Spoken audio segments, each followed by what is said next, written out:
This was the original title of the slide. I think I'm going to give you a bit of a sneak peek into how my mind works and give you an alternative title. It goes like this: Confessions of a Liar, Marketing in the Era of Authenticity. You see, I have a confession to make. I'm proud to be in marketing, but it wasn't always like this. Marketers used to be liars. We lied to our customers, our employees, our friends. We lied to keep our jobs, but mostly we lied because the world expected us to. Now, it's quite different though, because today we live in an era of authenticity. You see, I didn't want to be a marketer when I first started my first full-time job back in 2003. I didn't even know what marketing was. But I did know, or I thought I knew, 4 things about marketing. I thought that all marketing was advertising, and I hated advertising. I thought that all advertisers were liars, and I hated lying. So I joined a non-profit organization dedicated to help journalists, the very people who stand for truth, help other journalists find their own truths. At that institute, I learned 2 things. Even though I didn't want to be a liar or a marketer or an advertiser, that's what marketers do when they write press releases and create brochures and build websites and send emails. But the second thing I learned is that really great marketing is about getting into people's heads in a way that actually helps them help themselves. You see, that's what marketing does, is it sucks you in. It helped me become a communicator for a living, which is what I love doing. And that's what it does, you see. It gives you what you secretly want, but didn't even know you wanted. Today is very different from 2003. Today we live in an era of authenticity. It's very different from the heyday of the 1950s, when television was the primary medium for communication and for influencing public opinion. Back then, people could get away with saying a lot of things that weren't necessarily lies, but they probably weren't all the truth. And even as relatively recently as 1979, a French advertiser by the name of Jacques Séguéla wrote a book about advertising.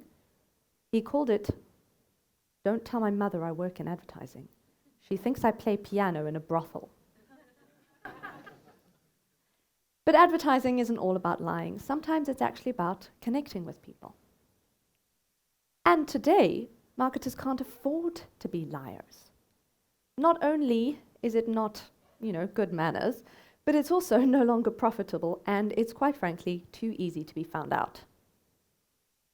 Things like the Arab Spring and the BP scandal have shown us that brands who lie run the risk of no longer having a brand.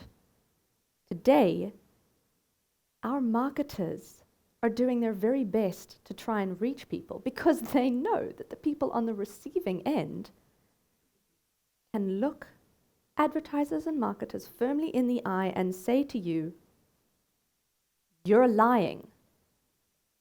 The rise of social media and the new world of the internet and the democratization of knowledge means that those carefully woven fabrications that the madmen of the 1960s put out there can be unraveled at the drop of a hat or the share of a tweet.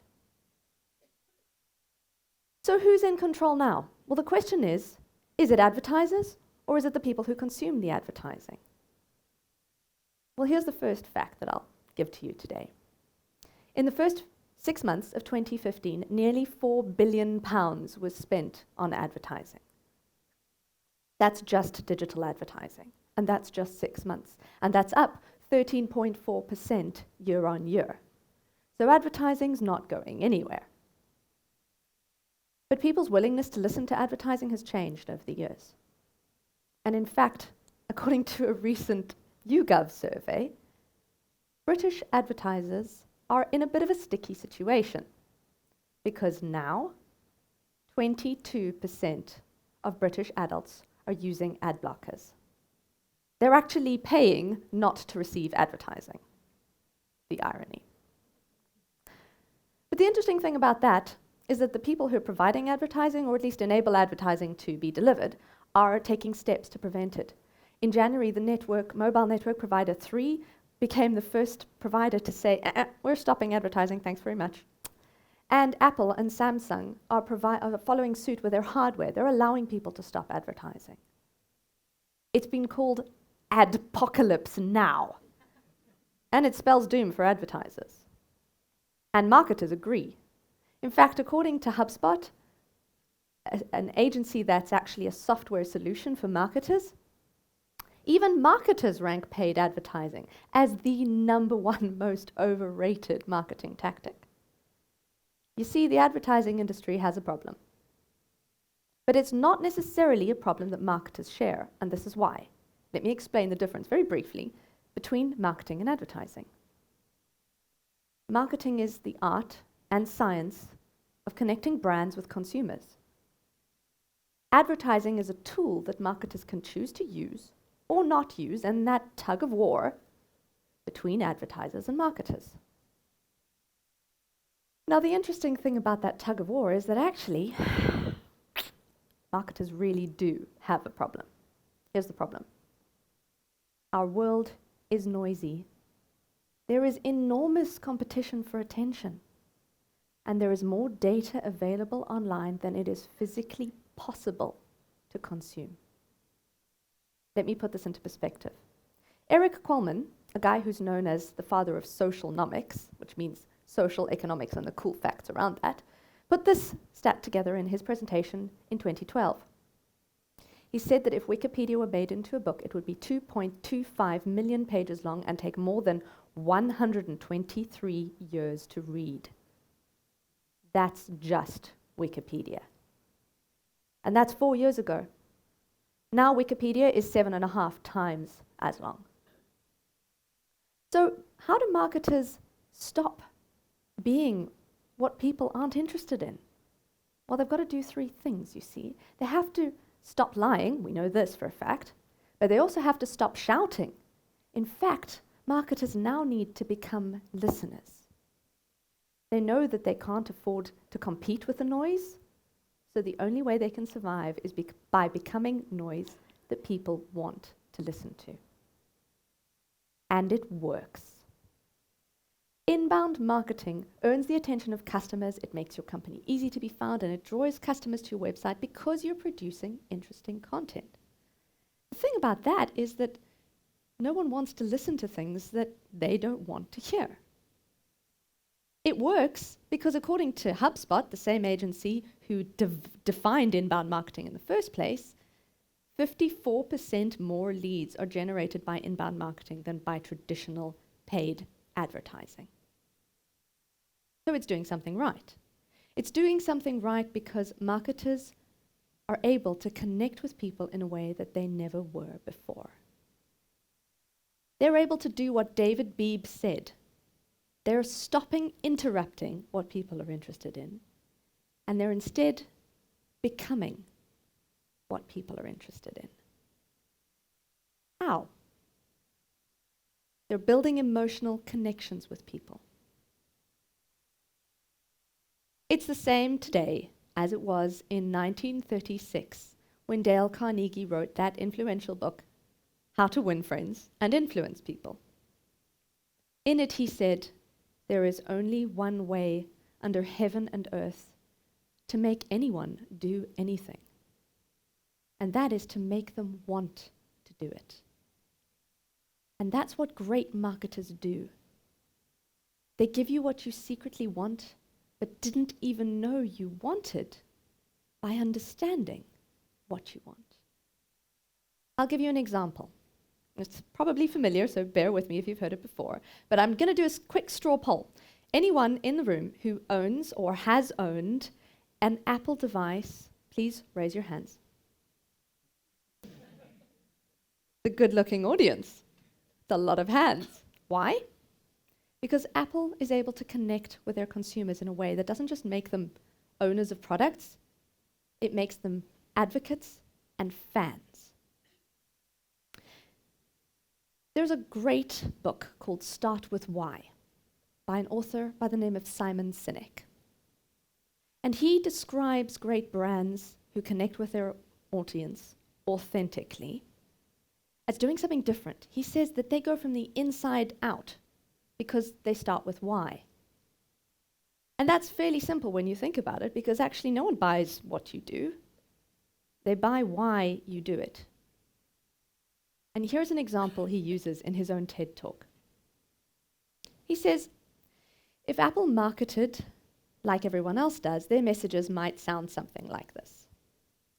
We make great products. They're simple to use, user-friendly, and beautifully designed. Want to buy one? Meh. Instead, how they actually communicate is more like this. Everything we do, we believe in challenging the status quo. We believe in thinking differently. The way we do that is by making our products beautifully designed, easy to use, and user-friendly. We just happen to make great computers. Want to buy one? And this is why now, when marketing gets it right, the era of authenticity is the best time in history to be in marketing. It's this simple reason. Authenticity. Today, we know what advertisers of yesteryear got so wrong and yet so right. We know that the only way to connect with people is to get inside their heads, to understand the things that make them believe what you believe, and to connect with them emotionally, to buy your products and services because they want to. So marketers of today have a little bit of a challenge ahead of them. But they also have some really great tools at their disposal, and I'll talk about the future of marketing and my predictions in just a minute. But first, let me tell you why now is a great time for marketers. It's because we have access to data and tools and consumers in a way that we never had before. Today, marketers can have conversations with people they've never met in places they've never been on an unprecedented scale. And they can tell whether their campaigns have worked within hours or days, not months or years as in the past. No, now's a good time to be in marketing. Trust me on this. But it's not the way it's always going to be in future. And so my predictions for the future of marketing are this. Marketers will get younger and younger, faster and faster, and more technologically savvy. It's happening already. And while advertising is not going to go anywhere, that cat and mouse game is going to continue. And advertisers will increasingly find new ways of reaching people, and people will find increasingly new ways of switching off. I also think that data analysts are the people who are going to have the real power over whether marketing works or not. And only those marketers who are able to act on real-time or near real-time data will be able to really produce great marketing. But the difference, the thing that really makes products and services be successful, is actually that they're not only able to be authentic, but they're also able to connect emotionally with people. And that is why, when marketers get it right, now is the best time in history to be in marketing. Because you see, marketers no longer have to lie to their consumers. And they're able to get inside people's head through data analysis in the way they never were before. But most importantly, they're able to listen. And they know that listening literally pays dividends. So if you don't believe in my vision for the future of marketing, that's not a problem at all. But let me ask you this. Why would I lie to you? After all, I'm in marketing.